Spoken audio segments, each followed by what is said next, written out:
ഈശോയിൽ ഏറ്റവും സ്നേഹമുള്ള ദൈവജനമേ, ഇന്ന് സെപ്റ്റംബർ 19 വ്യാഴാഴ്ച, വേർഡ് ഓഫ് ഗോഡ് ടുഡേ 3-ാം മണിക്കൂർ. ഇന്നത്തെ നമ്മുടെ ചിന്തയ്ക്കായിട്ട് ഉൽപ്പത്തി പുസ്തകം 28-ാം അധ്യായം 10 മുതലുള്ള വാക്യങ്ങളാണ്.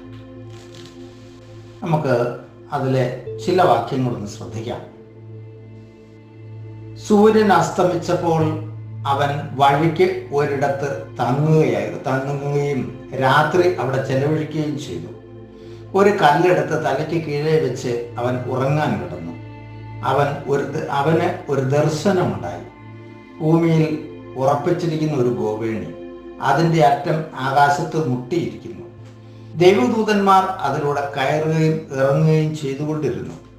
ഗോവേണിയുടെ മുകൾ ഭാഗത്ത് നിന്നുകൊണ്ട് കർത്താവ് അരുളി ചെയ്തു, ഞാൻ നിന്റെ പിതാവായ അബ്രാഹത്തിൻ്റെയും ഇസഹാക്കിൻ്റെയും ദൈവമായ കർത്താവാണ്.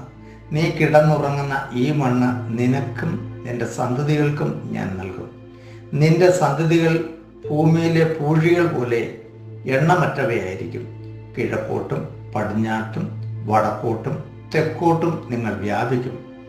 നിന്നിലൂടെ നിന്റെ സന്തതികളിലൂടെയും ഭൂമിയിലെ ഗോത്രങ്ങളെല്ലാം അനുഗ്രഹിക്കപ്പെടും.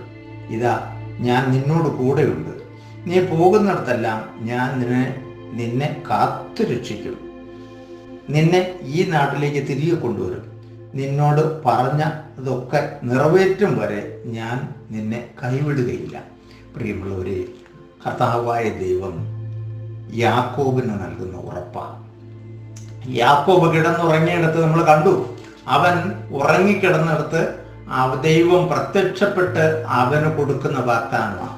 വാഗ്ദാനങ്ങളിൽ വിശ്വസ്തനാണ് നമ്മുടെ ദൈവമെന്ന് ഉറക്കെ ഒരിക്കൽ കൂടി പ്രഖ്യാപിക്കുകയാണ്.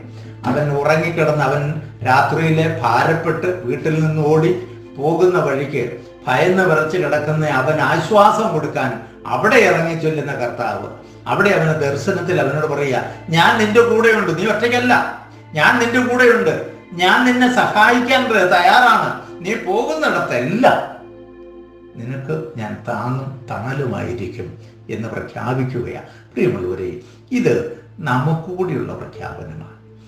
അബ്രാഹത്തിന്റെയും ഇസഹാക്കിന്റെയും യാക്കോബിന്റെയും ദൈവമേ എന്ന് വിളിച്ച് പ്രാർത്ഥിക്കുന്ന നമുക്ക് ആ പ്രാർത്ഥനയുടെ സമയങ്ങളിൽ പൂർണ്ണമായ ഒരു സമർപ്പണം, ഈ അർപ്പണം, യാക്കോബിന് ദൈവം കൊടുത്ത ആ ഉറപ്പ് നമ്മുടെ ഹൃദയത്തിൽ ഉണ്ടാകട്ടെ.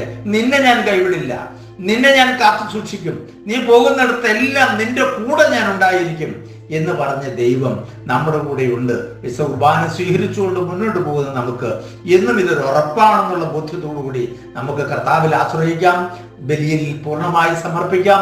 അവിടെ നിന്ന് കിട്ടുന്ന ശക്തി നിന്റെ ജീവിതത്തിന്റെ പാതകളിലൊക്കെ എല്ലാ പ്രതിസന്ധികളിലും പ്രതികൂലങ്ങളിലും നിന്നെ സംരക്ഷിക്കുവാനും നിന്നെ പരിപാലിക്കുവാനും നിന്നെ വഴി നടത്താനും മതിയായവനാണ്.